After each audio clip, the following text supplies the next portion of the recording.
Une production des studios Bass. L'épisode de cette semaine est une présentation du garage Arleco. Arleco, servir au-delà de la réparation. Il est encore temps de voter pour les prix du public. GM prévoit la rentabilité de ses véhicules électriques d'ici 2025. Pilot et Volvo conserveront des stations-service pour véhicules lourds électriques. Le Cybertruck est rendu à 1,5 million de précommandes. Les déboires de la BZ4X sont pas terminés. Roulez vert, Stéphane Levert nous parle de la iPace et on a une chronique Tesla. Et en grande entrevue, on parle de revalorisation des batteries de véhicules électriques. On va être vert, on va être propre et on va réutiliser les batteries. Et on va sauver de l'argent aussi. Alors ça, c'est le cas idéal. Notre solution va sauver de l'énergie. Ça va sauver de l'argent et ça va être vert. Tout ça et bien plus encore dans le 139e épisode de Silence on roule.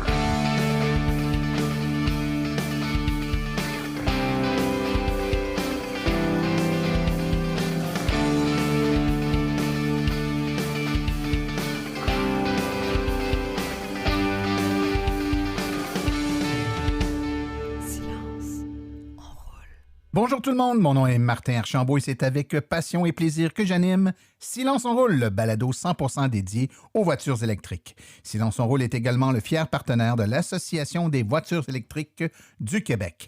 J'espère que vous allez bien, que vous avez passé un beau 2 semaines, que tout se passe bien pour vous.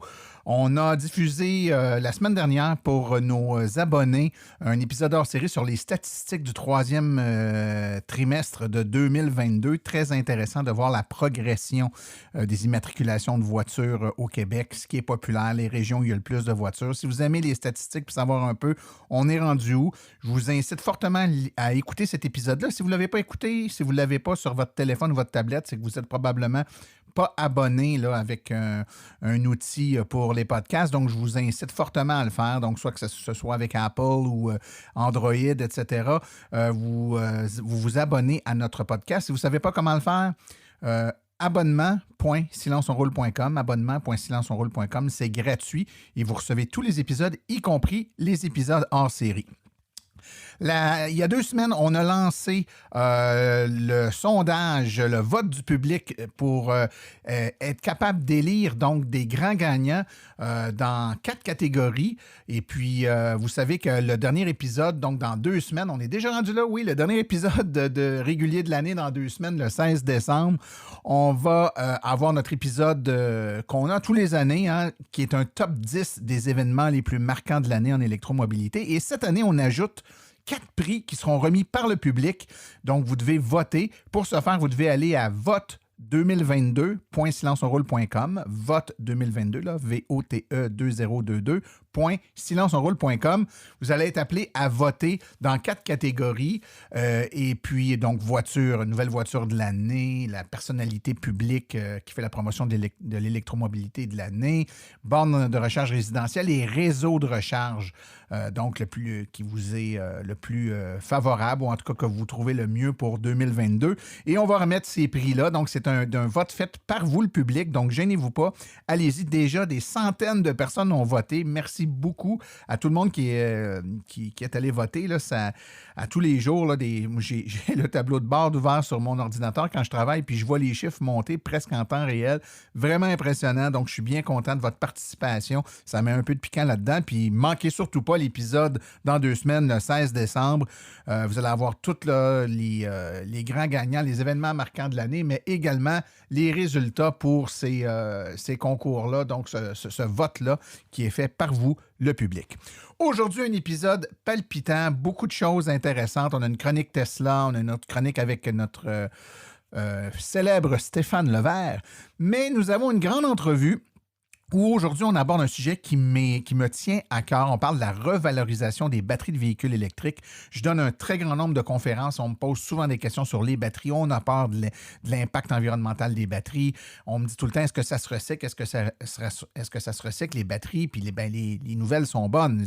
La réponse est oui, ça se recycle. À quoi? 95-96 %. Puis l'autre belle nouvelle, c'est qu'on n'est même pas rendu à les recycler. Donc, c'est tellement récent que les batteries sont encore toutes bonnes. Donc, on en recycle très peu parce qu'il y en a très peu qui ont besoin d'être recyclés pour le moment. Mais ce qu'on dit jamais, c'est qu'entre le moment où on va enlever la batterie du véhicule électrique parce que, bon, elle est plus suffisante, elle s'est dégradée puis elle ne fait plus la job pour la voiture, et le moment où on va la recycler, il y aura une troisième vie qui sera là entre les deux. Donc, on va revaloriser ces batteries-là en les utilisant dans d'autres utilisations pour stocker de l'énergie avec des éoliennes, des panneaux solaires, pour être capable de fournir une énergie d'appoint en cas de panne électrique, des trucs comme ça. Et toute cette revalorisation-là de batterie, on n'en parle jamais. On présume qu'on va passer de la batterie dans le véhicule à la recycler, quand pourtant non, il y a peut-être 10, 20, 25 ans d'utilisation supplémentaires qui vont être faits avec la batterie entre le moment où on l'enlève du véhicule et le moment où on va la recycler. Et c'est de ça dont on parle aujourd'hui avec nos amis d'Énergie Positive qui vont nous parler de leur entreprise et de leur projet de revalorisation de batteries électriques. Je suis certain que vous avez l'eau à la bouche. Vous voulez en entendre un peu plus? Je vous propose d'aller tout de suite écouter les actualités dans le monde de l'électromobilité. Vous voulez des produits qui permettront d'augmenter la valeur de revente de votre véhicule? Chez Précision PPF Vitres teintées, nous sommes à votre service depuis 2015. Nos maîtres installateurs sont tous certifiés et ont plus de 17 ans d'expérience dans le domaine. Nous offrons un service de qualité inégalé quant à la protection par pierre, les soins nanocéramiques ainsi que les vitres teintées. Notre pellicule par pierre ultra résistante est invisible et conservera l'intégrité de votre véhicule tout en prévenant la rouille et en protégeant la peinture contre les débris de la route. Notre traitement nanocéramique possède un puissant effet hydrofuge et il préserve l'éclat et la brillance de votre peinture pour en faciliter l'entretien. Que ce soit pour votre voiture, votre résidence ou votre commerce, Précision PPF Vitres teintées est là pour vous offrir la multitude d'avantages qu'offre la teinte de vitre. Venez nous rencontrer au 1970 Boulevard des Laurentides à Laval. Appelez-nous au 450-490-4488 ou encore venez visiter notre page Facebook Précision PPF Vitres teintées. Nous comblerons vos exigences tout en vous offrant la qualité que vous recherchez.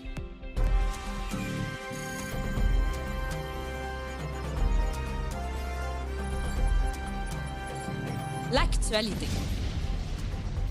dans le monde des VE. General Motors s'attend à ce que son portefeuille de véhicules électriques génère des bénéfices en Amérique du Nord d'ici 2025, car elle développe la capacité de ses usines de batteries et d'assemblage pour construire plus d'1 million de véhicules électriques annuellement. La PDG Mary Barra a utilisé cette affirmation pour lancer la journée des investisseurs dans la société il y a 2 semaines à New York. Le chiffre des bénéfices comprend les revenus des ventes des véhicules, les avantages des crédits de taxes sur les émissions et les revenus de vente sur les logiciels et les pièces, a-t-elle déclaré. Il faut comprendre qu'actuellement, il y a très peu de profit à faire avec les voitures électriques, mais que la majorité des manufacturiers augmentent leur production, les coûts descendent et bientôt, les profits seront au rendez-vous. La compagnie Pilote et la compagnie Volvo construiront un réseau de recharge pour camions électriques moyens et lourds. La compagnie Pilote, qui s'appelait anciennement Pilot Flying J, qui exploite plus de 800 stations-service, s'investit en toute confiance dans la recharge des véhicules électriques. L'entreprise a signé une lettre d'intention avec le groupe Volvo pour développer un réseau de recharge ouvert à toutes les marques de camions électriques de classe 8. Les bornes de recharge seront situées dans certains centres Pilot et Flying J à travers les États-Unis, idéalement le long des couloirs de transport et bien équipés pour servir les chauffeurs professionnels. Pilot a récemment annoncé son intention d'investir $1 milliard américains pour moderniser ses emplacements, permettant le développement d'un réseau de recharge pour les véhicules de tourisme et les camions classe 8. Les emplacements des bornes seront sélectionnés en fonction des besoins des clients, de la densité prévue des camions électriques et de la disponibilité de financement public pour soutenir le coût de cette infrastructure. Toujours dans le secteur du véhicule lourd, PricewaterhouseCoopers Stratégie prédit que les camions zéro émission seront plus performants que les camions à combustion dans une dizaine d'années. Le rapport sur l'aube du camionnage électrique vers les décarbonisations des véhicules utilitaires prévoit que d'ici 2030, les véhicules zéro émission ou à pile à combustible représenteront 1/3 de tous les camions en Europe, en Amérique du Nord et en Chine et 70% d'ici 2035. Selon Pricewaterhouse, 2 facteurs principaux sont à l'origine de la décarbonation du camionnage: des exigences réglementaires de plus en plus strictes et la baisse du coût total de possession pour les véhicules zéro émission. Le Cybertruck se rapproche de la mise en production en tant que premier nouveau modèle du constructeur automobile en 3 ans. L'entreprise a grandement besoin pour se relancer. Mais la camionnette électrique est peut-être à la hauteur du battage médiatique d'Elon Musk avec plus de 1,5 million de précommandes. Musk a présenté le Cybertruck non seulement comme le meilleur véhicule de Tesla à ce jour, mais peut-être comme le meilleur produit de tous les temps. Le PDG est connu pour son utilisation de l'hyperbole, mais il y a une certaine crédibilité en ce qui concerne les véhicules de Tesla, puisque chaque modèle a relevé la barre d'une manière ou d'une autre dans l'industrie automobile. Alors que le lancement du véhicule en 2019 n'a pas été sans problème ni critique, avec l'échec de la fenêtre incassable et la conception polarisante du camion, le battage médiatique autour de lui a cependant été assez réussi. Musk avait tout de suite annoncé que Tesla avait reçu plus de 250 000 réservations pour le Cybertruck dans la semaine suivant le dévoilement de son véhicule. Généralement, Tesla reçoit beaucoup de réservations tôt après un dévoilement, puis cela diminue, mais ce ne fut pas le cas avec le Cybertruck. La compagnie LG Chem a annoncé mardi dernier qu'elle planifiait une gigantesque usine de matériaux cathodiques dans le Tennessee pour fabriquer des batteries de véhicules électriques. Selon LG, l'usine sera la plus grande du genre aux États-Unis. Une fois à pleine capacité, elle pourra produire 120 000 tonnes de matériaux de batteries cathodiques, suffisant pour fabriquer une batterie pour 1,2 million de véhicules électriques annuellement, pouvant offrir une autonomie de plus de 500 km par véhicule. LG Chem a déclaré que le nouveau site augmentera de 5 fois la capacité de production de batteries d'ici 2027 par rapport au niveau de 2022. Cela aidera également les constructeurs automobiles qui achètent des batteries fabriquées aux États-Unis pour se conformer aux règles d'approvisionnement en matières premières en attente de la loi sur la reprise de l'inflation. Cette décision est conforme à nombreux projets de chaînes d'approvisionnement de batteries financés par le gouvernement fédéral dans 12 États. La BZ4X de Toyota n'a pas eu le départ les plus faciles. Tout d'abord, la production a été arrêtée parce que les roues pouvaient tomber, puis l'administration Biden a modifié le système de crédit d'impôt pour les véhicules électriques afin de bénéficier qu'aux voitures fabriquées en Amérique du Nord, alors que le BZ et son jumeau Subaru Solterra sont fabriqués au Japon. Et maintenant, des questions se posent sur la validité de l'autonomie électrique prévue ou annoncée par Toyota. Lors de tests effectués par des journalistes scandinaves, la BZ4X n'a parcouru que la moitié du kilométrage annoncé par la société, ce qui incite Toyota Europe et Japon à ouvrir une enquête conjointe. Le magazine FDM a testé les versions à 2 et à 4 roues motrices du VUS électrique de Toyota et les deux n'ont pas atteint l'autonomie anticipée. Le BZ à 2 roues motrices a une autonomie selon le rythme, le cycle WLTP de 504 km et n'a fait que 246 km, ce qui signifie qu'elle a réalisé moins de 49 % de l'autonomie prévue annoncée. On peut dire que c'est pas facile comme début pour Toyota.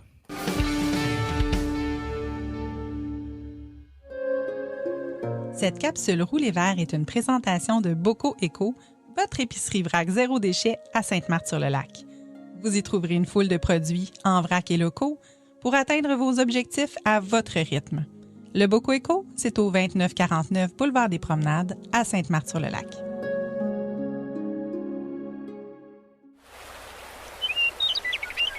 Roulez Vert avec Stéphane Levert. Bonjour chers auditeurs, j'espère que vous portez bien. Déjà en décembre, donc on est déjà dans le dernier droit de l'année 2022. Ça a passé encore extrêmement vite cette année encore. Donc cette année, j'ai la chance d'avoir été invité à faire partie de l'épisode final des top 10 des événements marquants de l'année 2022. Donc avec Martin, d'autres collaborateurs, on est en train de vous préparer ça. J'ai vraiment très hâte d'y participer.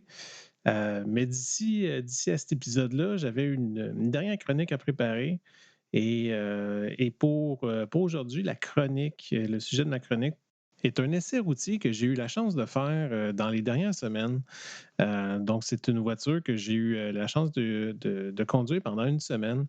Et aujourd'hui, je vais vous donner un petit peu mon compte-rendu de mon essai routier de la semaine. C'est une voiture électrique qui est présente sur le marché du Québec depuis 2018. Donc, vous pourrez me demander peut-être un modèle ultra connu, super répandu. Eh bien, non. Et c'est précisément pourquoi j'ai choisi de l'essayer. Donc, je vous le donne dans le mille. Le modèle que j'ai mis à l'essai pendant cette semaine-là est le Jaguar I-Pace. Donc, le Jaguar I-Pace, comme j'ai dit plus tôt, est présent depuis 2018 et La semaine passée, il y avait le spécial trimestriel là, de Martin avec les deux statisticiens de l'AVEC qui donnaient les dernières statistiques. Et ce modèle-là n'arrive jamais dans ces discussions-là. Et je vous donne la raison. Il y en a 150 actuellement sur les routes du Québec. Donc, 150 depuis presque 5 ans. Donc, pourquoi est-ce que c'est si peu répandu? C'est vraiment la chose qui m'a poussé à faire cet essai-là. Donc, commençons avec les éléments positifs que j'ai notés lors de ma semaine d'essai. Commençons par peut-être le design extérieur. Donc, le design extérieur, pour moi, c'est ce qui se démarque le plus lorsqu'on voit le Jaguar I-Pace. C'est vraiment un look très, très distinctif. Même moi, au début, en 2018, c'était pas quelque chose qui m'attirait vraiment chez ce véhicule-là. Le look extérieur, je trouvais que ça faisait, disons, en dehors des normes et c'est potentiellement ce qui a fait que les gens ne le considéraient pas nécessairement. Donc ça, c'était en 2018 et vous me reposez la question aujourd'hui et ma réponse, elle a changé parce que je me suis habitué et c'est peut-être éventuellement avant son temps, en 2018, en date d'aujourd'hui, quelque chose qui s'y rapproche beaucoup et la Kia EV6 qui lorsqu'elle est sortie, les gens ont vraiment noté un design très distinctif quand on place la Jaguar I-Pace et Kia EV6 côte à côte, c'est des proportions qui sont extrêmement similaires et même la forme, la silhouette est très proche l'une de l'autre. Ensuite de ça, si on passe à l'intérieur, c'est très bien fini, c'est très confortable comme intérieur, c'est quand même spacieux. C'est très long comme empattement, donc même les places arrière, c'est très convenable. Donc, ça se présente comme un VUS et ça remplit bien ce mandat-là d'offrir un espace qui est très généreux pour tous les passagers, autant en avant qu'à l'arrière. Au niveau de la conduite, j'ai trouvé que la conduite était très douce. On sent très peu les bosses. Ça se comporte très bien sur la route. Même au niveau de la tenue de route, pour un multisegment VUS, je dirais que la conduite est quand même assez sportive, là. Quand même, Jaguar, c'est une marque avec une ADN assez sportive dans son approche. Et Jaguar I-Pace respecte dans cette lignée-là, cet ADN-là. Au niveau de l'interface multimédia, c'est vraiment un aspect que je porte toujours une bonne attention. Et au niveau de la technologie, de l'interface, ces choses-là. Donc, l'interface que Jaguar nous amène, c'est quand même assez intuitif, c'est quand même assez rapide comme navigation. J'ai trouvé ça quand même assez bien de ce niveau-là. Android Auto sans fil et Apple CarPlay, même chose, donc sans fil tous les deux. Donc, ça, c'est une nouveauté qu'ils ont amenée dans la version de cette année. Donc, ils ont fait des améliorations en cours de la génération actuelle. Et même au niveau de la fiabilité, là, je le dis, là, je l'ai dit tantôt, il n'y en a pas beaucoup sur les routes du Québec, mais on n'a pas entendu nécessairement d'histoire d'horreur pour les gens qui en possèdent actuellement. Ça s'est démontré quand même relativement fiable, du moins à ce que j'ai entendu dans les échos des propriétaires actuels. Donc, tout ça pour dire qu'il y a quand même beaucoup d'éléments positifs suite à mon essai de cette semaine. Donc, qu'est-ce qui va à l'encontre de ça? Donc, l'autre côté de la médaille, les éléments négatifs. J'ai eu je vous parlais tantôt de Android Auto qui était sans fil, quelques bugs, des fois de déconnexion dans Android Auto, mais c'était quand même assez espacé comme problématique. C'est quand même pas arrivé très souvent lors de ma semaine. Il y avait aussi sur le modèle d'essai que j'avais de la suspension pneumatique. Donc, à quel point, à long terme, ces frais d'entretien-là, s'il y a des composantes de suspension à changer, quels seront les coûts d'entretien? C'est sûr que ça peut en refroidir plusieurs. Donc, ce qui nous mène à l'élément négatif ultime, qui est, selon moi, le prix. Donc, actuellement, le PDSF de Jaguar I-Pace au Canada est de 102 800 $. Donc, 102 800 $ avec un comparatif que j'ai trouvé, par exemple, du Tesla Model Y Performance de 90 000 $. Donc, j'ai noté quelques points positifs que je viens de vous énumérer, mais en rien, le Jaguar I-Pace se démarque de la compétition. Pour pouvoir justifier un prix plus élevé, il faudrait que le Jaguar I-Pace se démarque ou qu'il y ait vraiment un élément qui ferait en sorte qu'il serait complètement en avant de la compétition. Et ce n'est pas le cas en ce moment. Donc, c'est vraiment, selon moi, ce qui doit freiner beaucoup d'acheteurs, c'est le fait qu'il est très bon dans beaucoup d'aspects, mais en rien, il excelle. Donc, c'est pour ça, pour moi, là, que ça reste un modèle méconnu que Jaguar ne met pas nécessairement de l'avant. Donc, on se demande s'ils veulent vraiment en vendre. Donc, pour moi, l'avenir chez Jaguar et même dans le groupe Jaguar Land Rover, je serais vraiment intéressé de voir quand ils vont arriver avec des modèles Land Rover, parce que des Range Rover électriques, c'est clair dans mon esprit que ce serait extrêmement populaire. On en voit beaucoup sur des routes, des Range Rover. Donc, au moment qu'il arriverait avec une gamme électrifiée de ce véhicule-là, je suis certain que ça se vendrait bien chez nous. Jaguar ont annoncé que ça allait transiter vers du 100% électrique à travers toute la gamme en 2025. Et Range Rover va aussi suivre avec des modèles, donc 6 modèles annoncés au niveau mondial d'ici 2030.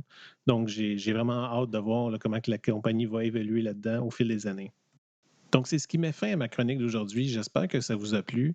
Et d'ici ma prochaine chronique, pour la dernière fois en 2022, c'était Stéphane Levert qui vous souhaite bonne route.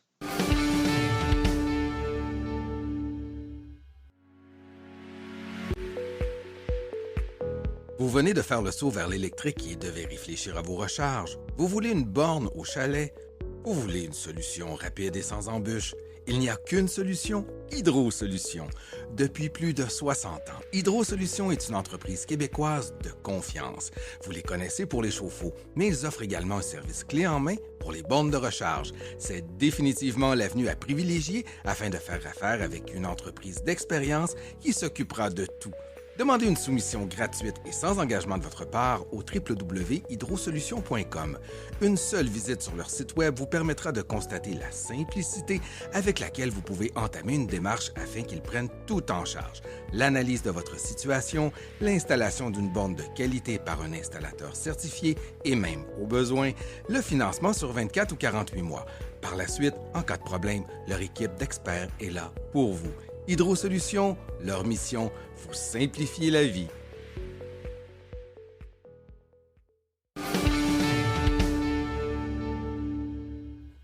S'il y a bien un domaine qui nous amène à poser beaucoup de questions et pour lequel on reçoit beaucoup de correspondances d'ailleurs à Silence on roule, c'est tout le domaine de l'énergie, les batteries, l'accumulation d'énergie. Et aujourd'hui, pour parler d'un secteur bien précis de la filière énergétique, j'ai avec moi Margot Cadieux et Essam Ibrahim de l'entreprise Énergie Positive. Tout d'abord, merci à vous deux d'être là aujourd'hui. Merci à toi.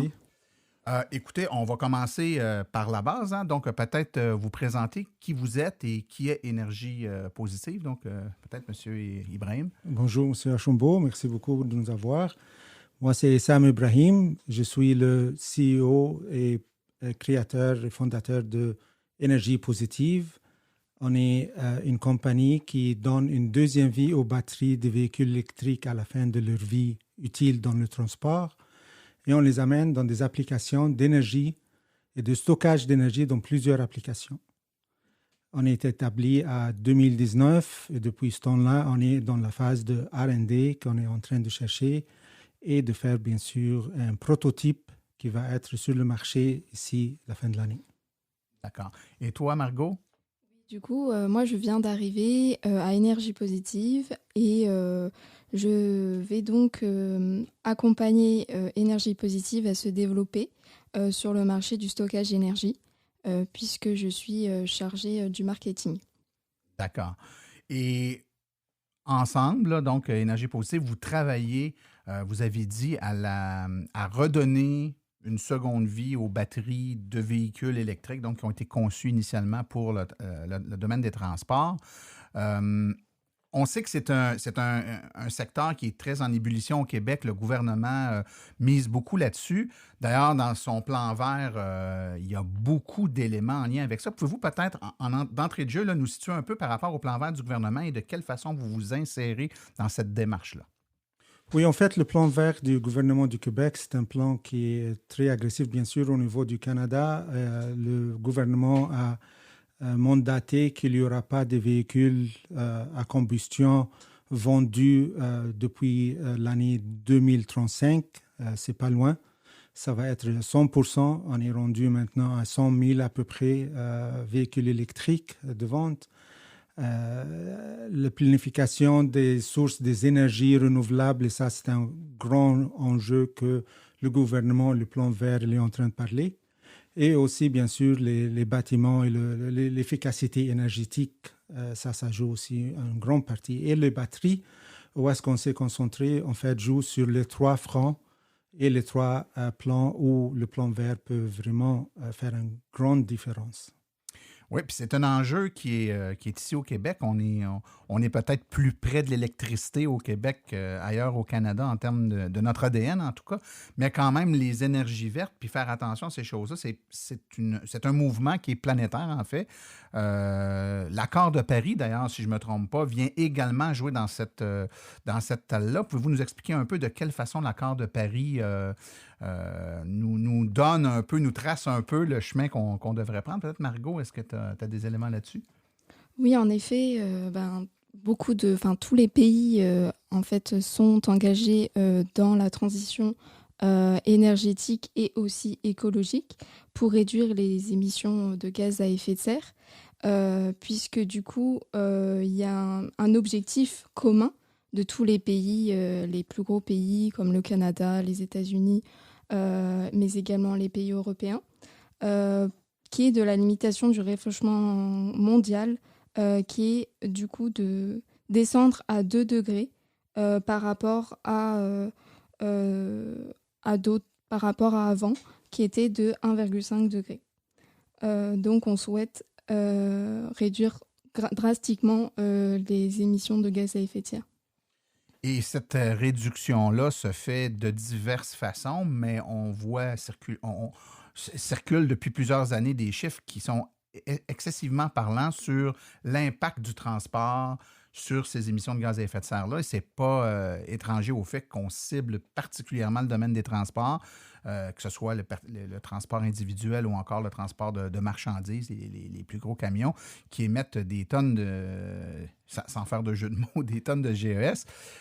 Ça explique pourquoi on veut transposer ce transport-là en transport électrique qui s'inscrit dans une logique d'autant plus grande ici au Québec que la production d'électricité est essentiellement verte, donc produite par l'hydroélectricité. Il y a très peu d'émissions de gaz à effet de serre dans la production d'électricité québécoise.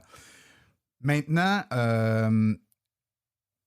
ici au Québec, on sait qu'on a travaillé beaucoup depuis quelques années à sensibiliser les gens à l'importance de faire certains changements, à s'en aller vers les véhicules électriques, entre autres, et ça soulève des gens qui s'y connaissent un peu, des fois pas tellement beaucoup, mais juste assez pour être capable de faire certaines analyses, des préoccupations en lien avec la fabrication de ces batteries-là, donc la quantité de batteries phénoménales qu'on va produire, l'impact que ça peut avoir sur l'environnement, évidemment. Donc, qu'est-ce qu'on va faire avec toutes ces batteries-là une fois qu'elles auront été construites et qu'on ne les utilisera plus pour leurs objectifs initiaux? Mais également, comment ces batteries-là ou l'ensemble des batteries qui sont produites peuvent servir à autre chose que le transport. Et je pense que c'est un peu là qu'on va rejoindre l'utilité de votre entreprise et qu'on va faire des liens. Premier élément sur lequel je veux qu'on parle ensemble, vous savez que les Québécois sont évidemment très sensibles à la fabrication des tonnes de batteries, je l'ai dit. Parlez-nous donc de ce qu'on peut faire avec des batteries, comme les batteries qui sont produites pour les véhicules actuellement, que ce soit des voitures ou des camions. Une fois leur utilisation première terminée, peu importe la raison, la voiture est accidentée, on extrait la batterie ou encore il y a une dégradation de les performances de la batterie, la rendant moins utile pour le véhicule, mais encore fonctionnelle. Qu'est-ce qu'on peut faire avec ces batteries-là? Peut-être. Oui, tout à fait, M. Archambault. C'est pas mal les raisons où est-ce qu'on va se débarrasser et on va enlever les batteries des véhicules électriques du transport. C'est soit la dégradation, 6 ans, 7 ans, 8 ans d'utilisation, ça va dégrader la capacité énergétique de ces batteries. Pourtant, cette capacité énergétique, elle peut s'en servir dans d'autres applications dans le stockage d'énergie. Les recherches nous montrent qu'à peu près 70 à 80% de cette énergie, elle est toujours restante quand elle ne va pas être s'en servir de transport du tout. Alors, de cette énergie-là, énergie positive, elle va le prendre, elle va le transmettre, le revaloriser pour lui donner une deuxième vie, encore une fois, pour 6, 7, 8 ans, sur des applications dans le stockage d'énergie qui vont servir comme une source importante dans l'électrification du transport. Alors, on prend le problème qui va s'en sortir de l'électrification des véhicules électriques, de s'en produire des centaines de milliers, des millions de batteries qui vont être sur le marché, et en même temps, on va s'en servir pour accélérer l'électrification de transportation en fournissant de l'énergie. Donc, initialement, j'essaie de résumer votre point, la batterie était conçue pour être mise dans un véhicule. On charge le véhicule, on roule avec. Mais à un moment donné, cette batterie-là, pour X raisons, elle ne sera plus adéquate pour le véhicule. On va la sortir du véhicule, mais on va la réutiliser dans un autre contexte qui va encore une fois aider l'électrification des transports, par exemple pour alimenter des bornes de recharge, pour servir d'énergie d'appoint dans une entreprise qui va avoir beaucoup de véhicules ou de camions, une entreprise de transport, par exemple, pour utiliser de ces batteries-là pour l'aider à fournir l'énergie nécessaire à recharger d'autres véhicules qui vont rouler. C'est bien ça que vous... Tout à fait. Tout à fait. Le transport, ça contribue à peu près à 15%. C'est la deuxième source à peu près après la production d'énergie et de chauffage de 25%, la transportation. Ça compte à 15% des émissions de gaz à effet de serre. Alors, si on va attaquer, que comme vous avez dit aussi, ici au Québec, avec l'hydroélectricité, on ne se gêne pas de dire que les 25%, on fait un bon job là-dessus. On est propre, on ne génère pas de gaz à effet de serre au niveau de production de l'énergie ou le chauffage. Alors, le transport, c'est le problématique qui s'ensuit. Il y a quelque chose de vraiment fascinant dans ce que vous dites et je me permets de le souligner, c'est que dans le discours populaire, on parle toujours de l'utilisation des batteries dans les véhicules et on s'inquiète de ce qu'on va faire avec les batteries après qui vont, selon la légende populaire, s'accumuler dans une cour de recyclage, on va les enterrer, ils vont polluer, faudrait les recycler au plus vite. Donc, on parle de l'utilisation première. Puis on parle ensuite d'une l'étape suivante qui serait, selon bien des gens, de trouver rapidement une façon de recycler. Or, ce que vous nous dites, c'est, attention, entre l'utilisation initiale et le recyclage, il y a souvent 7, 8, 9, 10 ans de vie utile autre que la vie utile première. Et c'est justement ce segment-là. Donc, vous arrivez entre l'utilisation dans le véhicule et le recyclage qui est à la fin, il y a toute une strate entre les deux et c'est celle-là que vous venez attaquer. Pourquoi on n'entend jamais parler de cette strate-là? Pourquoi le gouvernement, même dans ses politiques, nous parle de recyclage, mais ne parle jamais de revalorisation? Qu'est-ce qui fait qu'un segment si important est complètement occulté pourtant du discours populaire? En fait, c'est comme vous avez dit avant, c'est le gouvernement, il est en train de travailler, peut-être pas l'annoncer, mais on a le plaisir d'être sur le panel, le conseil de développement d'une législation pour justement définir et inclure la réutilisation dans le plan de responsabilité élargie de producteurs de véhicules électriques. C'est une législation, si je me permets très brièvement, en train d'être étudiés par le gouvernement. Ils sont sérieux à le mettre le plus tôt possible et c'est vraiment quelque chose qui va définir cette phase, comme vous le dites, entre la batterie de sortir de la véhicule électrique et de se ramasser en fin de compte sur le recyclage. Il y a une vie importante, il y a une valeur importante d'aller chercher et ça peut aussi soulager le fardeau sur le recyclage. Si on parle de centaines de milliers de batteries, de millions de batteries qui vont arriver, les capacités de recyclage, elles ne vont pas être là encore. On parle des centaines de millions. Et pour le moment, on n'a qu'une une usine ici, une usine à l'Ontario. C'est quelque chose qui est en train de commencer aussi. Et il y a très peu de besoin de recyclage. En fait, c'est un peu ce qui est paradoxal. On parle beaucoup de l'importance du recyclage, mais du même jet, on dit, oui, mais il n'y en a pas encore beaucoup à recycler des batteries. Donc, pourquoi c'est comme ça? Bien, premièrement, des voitures électriques grand public, il n'y en a pas depuis 50 ans, il y en a depuis une dizaine d'années ou à peu près. Donc, elles sont toutes ou à peu près encore dans des véhicules, mais celles qui commencent à être sorties des véhicules sont justement revalorisées et réutilisées dans d'autres contextes. Parfois à petite échelle, il y a des gens qui en ont utilisé pour plein de trucs. Mais là, vous avez vraiment une visée industrielle, c'est-à-dire qu'on va réutiliser une grande quantité de batteries, on va en faire une source d'énergie utilisable par le domaine industriel, une entreprise, une industrie qui va être capable de réutiliser ce stockage-là. Moi, il y a plein de questions qui me viennent en tête, parfois peut-être un peu techniques. Si c'est trop technique, M. Ibrahim, vous me le direz, mais comment vous allez faire avec plein de batteries, de plein de manufacturiers différents, avec plein de caractéristiques différentes, des cellules différentes, des assemblages différents? Comment vous allez faire pour amalgamer ces différentes technologies de batterie-là pour en faire, par exemple, un bloc batterie de 1 MWh ou peu importe, là? De quelle façon vous allez vous y prendre? Est-ce que vous allez regrouper ou classer les batteries par type puis faire des sources d'énergie avec des batteries uniquement du même type, ou vous allez au contraire, amalgamer ensemble différentes technologies de batterie pour faire des blocs d'énergie plus denses? Comme vous savez, M. Archambault, les batteries, pour le moment, ce sont des produits qui sont propriétaires aux fabricants.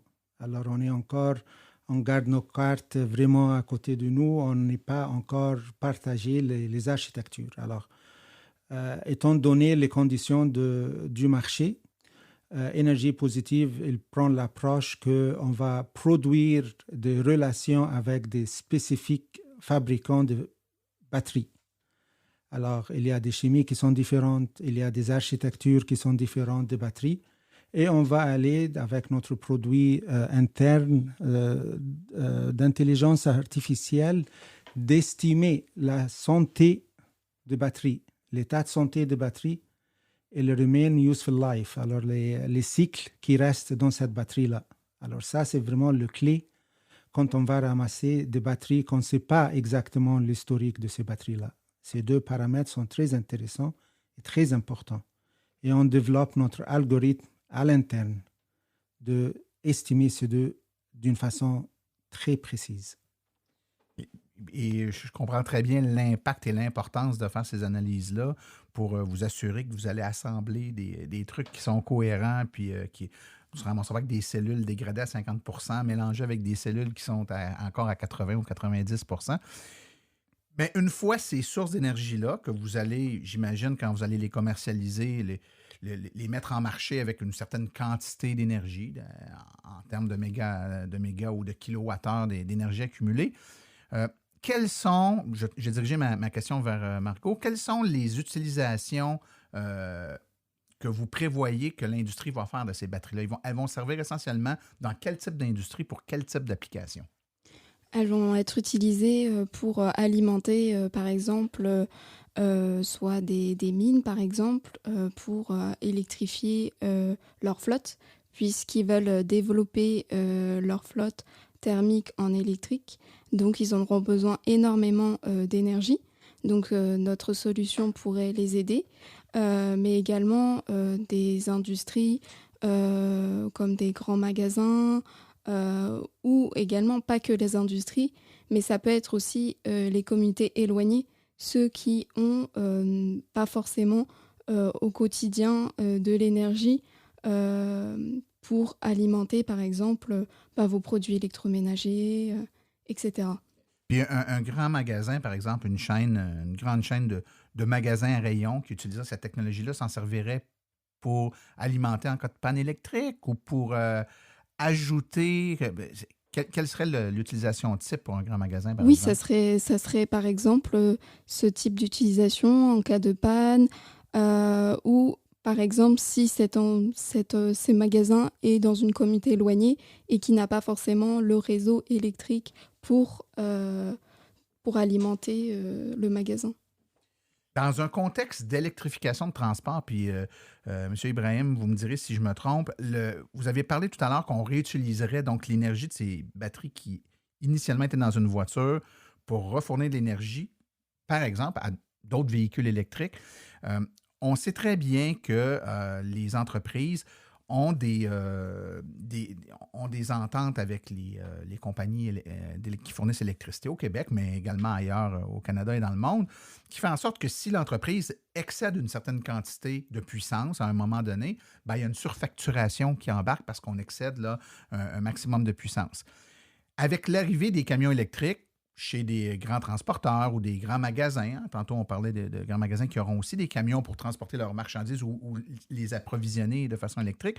Si ces magasins-là doivent s'équiper de bornes de recharge pour recharger ces camions-là, la demande en énergie sur l'édifice ou l'entrepôt va être beaucoup plus grand qu'avant. Ils risquent d'excéder les maximums d'énergie à leur contrat et à ce moment-là, avoir des surcharges. Est-ce que je vais trop loin si je crois déceler que l'ajout d'un produit comme le vôtre pourrait permettre aux entreprises d'accumuler de l'énergie dans des périodes où ils en tirent un peu moins, par exemple la nuit dans l'entrepôt, mais être capable de se redonner cette énergie-là le matin ou en fin de journée lorsqu'ils vont recharger les camions et éviter de tirer l'électricité du réseau, d'excéder la puissance limite et à ce moment-là d'avoir des frais plus grands qui vont arriver? Et bien sûr, oui, tout à fait, vous avez raison, c'est tout à fait ça la logique, et aussi d'être à moindre coût. Alors, si on va être vert, on va être propre, et on va réutiliser les batteries, et on va sauver de l'argent aussi, alors ça, c'est le cas idéal. Notre solution va sauver de l'énergie, ça va sauver de l'argent, et ça va être vert. Elle va nous donner la capacité requise pour augmenter l'électrification de ces transports across the board, partout. Pas seulement les passagers, mais à travers toute l'électrification du transport. Maintenant, on ne parle plus seulement de véhicules, on parle même de notre compagnie québécoise qui fait des motoneiges électrifiés qui vont conquérir tout le monde. Ça, c'était une belle innovation. Encore une fois, tout ce qui va être électrifié, ça représente un fardeau potentiel sur le réseau électrique. Avec ces petits modules qu'on est en train de développer, on peut le mettre dans plusieurs applications et ça va diminuer ce fardeau-là et ça va être peut-être, bien sûr, même pas besoin d'être chargé de réseau, mais peut-être à travers des panneaux solaires, par exemple. D'introduire le concept de communauté d'énergie. On va partager l'énergie dans des micro-réseaux, par exemple. Micro-réseaux, pas seulement individuels ou une compagnie à la fois ou un warehouse à la fois, mais la notion... Alors, c'est vraiment une transition énergétique qui va faire shifter la façon de penser de l'énergie. Tout à fait. Tout à fait. Et vous êtes vraiment dans l'air du temps. Vous êtes à la bonne place au bon moment, je pense qu'on peut dire ça.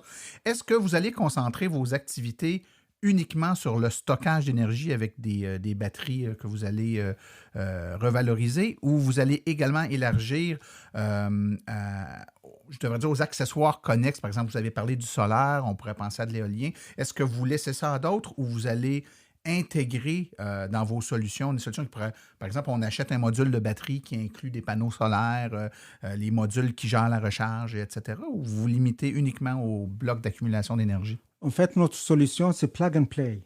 Alors, c'est vraiment identifier le problématique et on arrive, comme l'exemple que Margot a dit, on travaille avec une mine maintenant et c'est tout à fait ça. Alors, c'est une solution solaire avec une batterie qui fait une plug and play avec toute l'électronique de puissance qui va avec. Comme vous le savez, ce n'est pas seulement les batteries, c'est les batteries et les accessoires qui viennent avec pour avoir la flexibilité pour les clients de venir et dire, voilà, c'est un plug and play. On l'accroche, puis ça part, puis ça recharge, décharge d'une façon contrôlée. Contrôlée et transparente aux activités de l'entreprise. Tout à fait. À travers Energy Management Systems, il y en a plusieurs, Battery Management Systems. Alors, maintenant, on est rendu vraiment que tout est contrôlé au niveau de programmes et software qui sont capables d'être très efficaces. Et tout ça, c'est vraiment ici au Québec et partout dans le monde et aux États-Unis, on le voit dans plusieurs exemples où c'est vraiment lié avec le réseau. Le réseau a intérêt d'être un joueur important dans cette transition-là. Écoutez, moi, je vous écoute parler de tout ça. On parle de batterie, on parle de façons différentes de concevoir l'énergie, on parle de solaire, on parle de gestion logicielle. Vous me parlez de plein de trucs. Forcément, on est dans un nouveau concept, dans un nouveau paradigme qui va nécessairement nécessiter des gens qui vont travailler dans ce domaine-là, qui vont développer leur expertise là-dedans. On entrevoit forcément des nouveaux emplois qui vont devoir voir le jour pour être capable de faire fonctionner toutes ces nouvelles technologies-là, ces nouveaux concepts-là.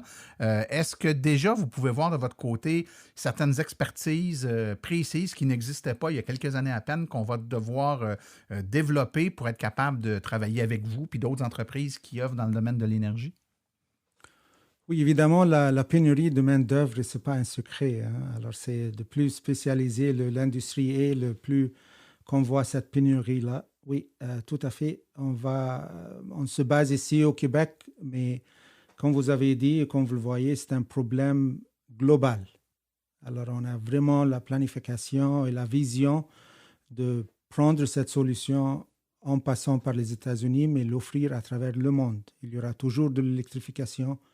L'accord de Paris, COP26, ça nous oblige tous. Et puis maintenant, le gouvernement sont de plus en plus responsables et ils font des rapports là-dessus.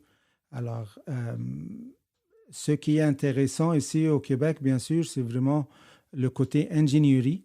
Il y a des grandes facultés ici d'ingénierie qui produisent des gens qui sont très reconnaissants. Il y a des programmes des énergies renouvelables qui sont déjà dans le Polytechnique, par exemple, dans d'autres universités. Il y a des spécifications sur la chimie des batteries, les différentes possibilités et tout ça. Alors, on trouve que le Québec, c'est un excellent endroit de commencer notre projet ici et bien sûr couplé avec le gouvernement du Québec et leur programme de filière de batteries et les fabricants, bien sûr, comme Lion Électrique, par exemple, qui font des batteries, une usine de batteries. Et le gouvernement attire des investissements internationaux aussi au niveau de fabrication de batteries, au niveau de BASF, par exemple, pour les cellules. Alors, c'est un effort. Oui, qui est multiparti et on est vraiment là au centre, là, puis n'importe quel acteur qui est dans le milieu actuellement est à même de voir à quel point tout ce secteur industriel-là se met en place et se concerte. Il n'y a jamais eu autant de tables de concertation, d'arrimage, de comités. Puis, en tout cas, moi, être un jeune qui est en train d'étudier, soit en technologie ou en génie électrique, je verrais là une super belle opportunité d'arriver sur le marché du travail dans à la naissance de quelque chose de nouveau, parce que, bon, l'électricité, l'énergie, c'est pas nouveau, mais cette nouvelle façon de le concevoir-là, de joindre les énergies vertes, de récupérer, de faire de la gestion fine de l'énergie, d'accumuler sa propre énergie, se la redonner dans des moments où on en a plus besoin, d'utiliser d'autres sources que les utilités comme Hydro-Québec ici pour aller produire puis nous fournir de l'électricité, mais bel et bien se l'autoproduire avec du solaire, de l'éolien. On savait que ça s'en venait, mais là, tout est en train de converger, puis on est vraiment à un moment, je pense, charnière là, pour un jeune qui étudie dans le secteur. Donc, si vous êtes un jeune étudiant en ingénierie électrique, là, je vous conseille fortement d'envisager cette avenue-là où il y a énormément de débouchés à venir. En tout cas, du moins, c'est ce qu'on voit pour le moment. Donc, en résumé, écoutez, si on complète le tout, là, moi, ce que je veux qu'on retienne, premièrement, énergie positive, qui vous êtes, ce que vous faites, puis je pense que votre nom, au-delà d'évoquer le positif de l'énergie, le pôle positif, et je pense que c'est à la fois un adjectif qui qualifie très bien, je trouve, ce qui se passe actuellement. C'est très positif d'entendre ça. Et ça met la lumière, et moi, c'est ce que je veux qu'on retienne, sur le fait que trop souvent, on focus. Les gens qui connaissent ça focus sur les batteries puis le recyclage. Puis les gens qui ne connaissent pas ça s'inquiètent du recyclage. Et il y a une partie tout aussi importante, voire même dans certains cas plus importante entre les deux, pour laquelle on passe complètement à côté. Ça passe sous silence et pourtant, c'est hyper important. C'est que les batteries qu'on produit actuellement pour les véhicules, lorsqu'elles seront plus adéquates pour le véhicule auront une deuxième, voire même une troisième vie. Et ces vies-là supplémentaires représentent un marché, un potentiel énorme sur lequel il faut absolument mettre l'emphase et c'est exactement ce que votre entreprise fait. Donc, pour ça, je vous félicite. Je vous remercie beaucoup de nous avoir offert du temps aujourd'hui. Donc, les gens qui veulent connaître un peu plus votre entreprise, Margot, le site web, si on veut visiter votre site web. Oui, vous pouvez, du coup, je vous invite à regarder notre site web et aussi on est sur LinkedIn et Facebook pour du coup découvrir notre entreprise, ce qu'on fait et pourquoi pas du coup de nouveaux emplois qui seront diffusés. Nous vous invitons à postuler. Un coup d'œil, bien sûr. Et je vais mettre en référence au podcast, là, donc dans les références, dans les liens, il y aura un lien vers votre page web puis votre LinkedIn et tout ça, donc les gens pourront aller faire un tour. Ben écoutez, Margot Cadieux, Sam Ibrahim, un grand merci pour votre présence au podcast aujourd'hui. Merci. Merci beaucoup à toi. Merci, M. Lachumbo.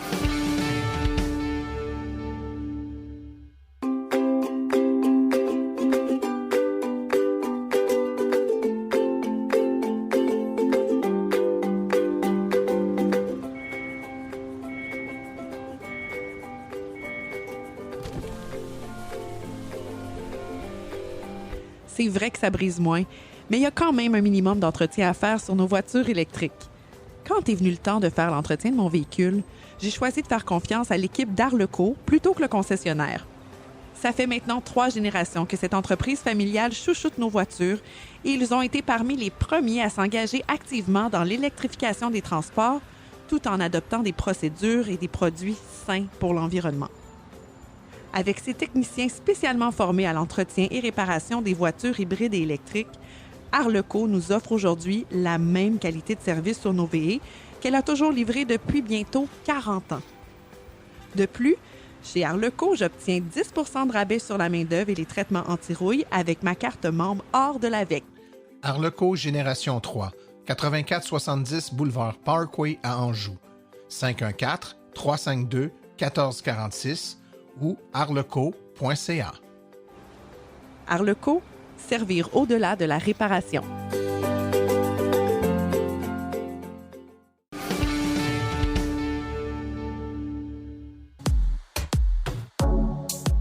How do you plan a business where you know, the rocket business, you know some of these things are going to blow up on the launch pad? How does the business plan work? I don't really have a business plan. Chronique Tesla avec Laurent Gigon. L'agence Reuters nous apprend qu'un projet de refonte de la Model 3 aurait lieu sous le nom de code Highland. Alors l'un des objectifs de cette refonte serait de réduire le nombre de composants et la complexité à l'intérieur du Model 3 tout en se concentrant sur les fonctionnalités que les acheteurs de Tesla apprécient particulièrement, y compris l'affichage. Alors on n'a pas le nom des personnes, mais s'il s'agit d'une fuite et rien n'a encore été annoncé officiellement, donc rumeur. Alors au-delà de ça, cette refonte se concentrera sur la réduction des coûts et le véhicule devrait entrer en production à la Gigafactory de Shanghai et à l'usine de Fremont au cours du 3e trimestre 2023. Comme c'est une rumeur, on n'en sait pas plus. Alors on spécule, est-ce que la Model 3 serait équipée des nouvelles cellules 4680 ? Est-ce qu'il y aurait du gigacasting ? Donc le châssis du véhicule serait revu pour être assemblé en beaucoup moins de pièces, comme c'est le cas pour la Model Y. Pour l'instant, on n'en sait pas plus que ça. L'entreprise de vidéoconférence Zoom nous annonce son arrivée dans le App Store de Tesla, donc dans l'interface de divertissement des modèles 3, Y, S et X qui sont pourvus de caméras frontales. Alors la caméra, c'est la petite caméra qui est juste au-dessus du rétroviseur intérieur. Donc grâce à cette arrivée dans les Tesla, bien, il sera possible de faire de la vidéoconférence directement au volant de son véhicule, évidemment stationné. Je ne vois pas comment on pourrait faire de la vidéoconférence tout en roulant, c'est un petit peu dérangeant pour le conducteur et probablement que ce sera verrouillé comme ça l'est pour les vidéos YouTube par exemple. Elon Musk nous a appris que le Semi était capable de parcourir 805 km d'autonomie, donc 500 000, avec 81 000 livres, donc 36,7 tonnes, ce qui représente donc une performance et 8 heures de route en continu. Donc les premières livraisons ont eu lieu jeudi à la Giga Nevada. D'autres nouvelles concernant le FSD Beta. Il est maintenant disponible en téléchargement pour tous ceux qui l'ont acheté en Amérique du Nord. Donc ça représente à peu près 350 000 personnes, selon une estimation. Donc États-Unis, Canada, n'importe qui a à disposition abonné ou acheté le Full Self Driving peut maintenant accéder à la version FSD Beta, ce qui est quand même un gros pas en avant parce que certains l'attendent depuis 2017. Alors cette mise à jour majeure intègre ce qu'on appelle le single stack, donc toutes les fonctionnalités qui étaient disponibles maintenant en ville sont disponibles également sur l'autoroute. Et cette version va permettre l'amélioration des nouvelles fonctionnalités telles que le Occupancy Network dont il était question lors de l'AI Day en 2022. Autre grosse nouvelle, Tesla ouvre son standard de connexion. Donc, contrairement à ce qui se passe en Europe, Tesla veut imposer sa norme de connexion plutôt que d'utiliser le standard CCS. Alors, ils font valoir donc au niveau des spécifications, le connecteur Tesla est beaucoup plus performant que les CCS. Il est moins encombrant, il n'y a aucune pièce mobile. Il est capable de tenir jusqu'à 1 MW de charge. Ils ouvrent donc toutes les spécifications. Chaque fabricant de bornes ou de véhicules électriques va pouvoir donc facilement équiper sa flotte ou ses bornes avec ces nouvelles connexions. Alors rappelons qu'actuellement 80% des véhicules vendus aux USA sont des Tesla, presque 80%. Le connecteur de charge Tesla est donc le plus utilisé en Amérique du Nord. Il offre une charge, le même connecteur avec une charge AC ou CC, donc courant continu ou courant alternatif, dans un boîtier qui est beaucoup plus mince que le CCS. Et, donc ça représente donc une avancée de Tesla, puisque depuis le début, depuis le lancement de la Model S, ce connecteur était uniquement utilisé pour la marque Tesla. Alors on en parle depuis longtemps, beaucoup réclament le Apple Music, donc l'application disponible directement dans le tableau de bord des Tesla. Tesla n'a jamais annoncé quoi que ce soit, mais il y a eu des fuites comme quoi Apple Music serait disponible. Certains ont pris des photos d'une Model S avec le logo Apple Music en fait dans la barre de menu. Donc encore une fois, c'est de la spéculation, mais il ne serait pas surprenant donc que Apple Music soit bientôt disponible dans toutes les Tesla. D'après le magazine Teslarati, une nouvelle version de la Model Y arriverait bientôt. Il s'agirait de la Model SR à 2 moteurs, donc 4 roues motrices, avec le pack structurel en 4680. Il s'agit de spéculation puisque le site Teslarati se base essentiellement sur des requêtes qui ont été faites auprès de l'EPA, donc l'organisme américain, et donc ils en ont conclut que parmi les requêtes qui ont été faites, le modèle Y de base avec 4 roues motrices et un pack structurel 4680 ferait partie de l'offre de Tesla prochainement, donc en Amérique du Nord. Voilà, c'est tout pour aujourd'hui. Merci de m'avoir suivi. Vous pourrez me retrouver sur le compte Twitter de Tout Tesla. À bientôt.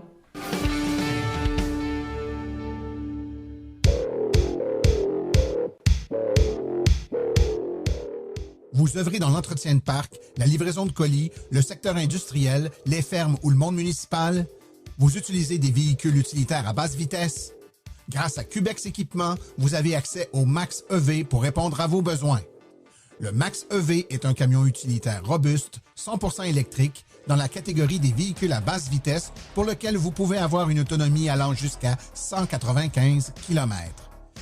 Les avantages d'un camion utilitaire électrique sont grands. Coût d'opération beaucoup plus bas, aucun besoin d'éteindre le véhicule à l'arrêt et des coûts d'entretien fortement réduits.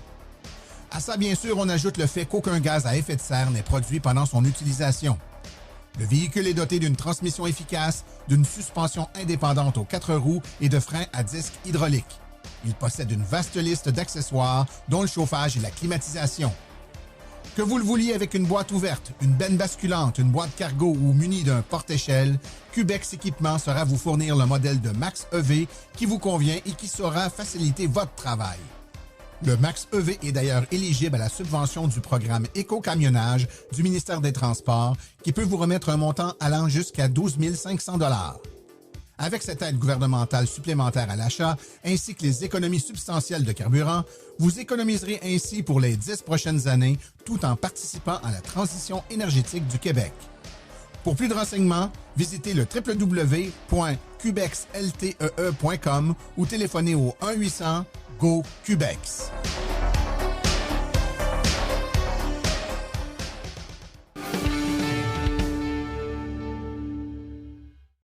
Voici les événements à venir dans les prochaines semaines dans le monde de l'électromobilité. On est un peu hors saison, donc évidemment, il n'y a plus beaucoup d'activités pour la saison estivale, mais il y en a d'autres qui s'en viennent, rester à l'affût. Pour l'instant, il n'y a que la journée de formation, donc l'AVEC en formation à l'hôtel Halte 1030. C'est à Brossard, c'est pour les bénévoles de l'AVEC, sur invitation seulement. Une journée de formation qui va aider tous nos bénévoles là, à parfaire leurs connaissances et faire encore un meilleur travail lors d'événements.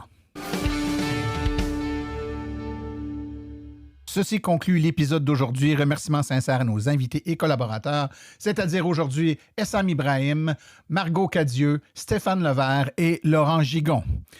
À la recherche, Martin Archambault et Stéphane Levert. Merci à nos chroniqueurs Stéphane Levert, Claude Gauthier, Laurent Gigon, Philippe Corbeil, Sébastien Côté, Cédric Ingrand et Nicolas Lambert. Aux communications, Marie-Hélène Hamelin, thème musical François Villot, Luc Poirier et Marie-France Falardeau. Réalisation, les studios Basses. Un merci tout spécial à Arleco, notre commanditaire principal, ainsi qu'aux autres annonceurs qui rendent l'émission possible, c'est-à-dire Hydro Solutions, Précision PPF Vitres Teintées, la boutique réserve Bière et Saveurs, Boco Éco, l'Association des voitures électriques du Québec et Cubex Équipement. La reproduction est permise, mais nous apprécierions en être avisés. Les questions sur le balado doivent être adressées à martin@silenceonroule.com et pour l'information générale sur les voitures électriques, visitez le www.aveq.ca. Vous avez également accès aux archives de tous nos épisodes. Il y a 6 ans de matériel, donc plus de 130 épisodes, au archives.silenceonroule.com. Mon nom est Martin Archambault et d'ici le prochain balado, j'espère que vous attraperez la piqûre et direz vous aussi, silence, on roule.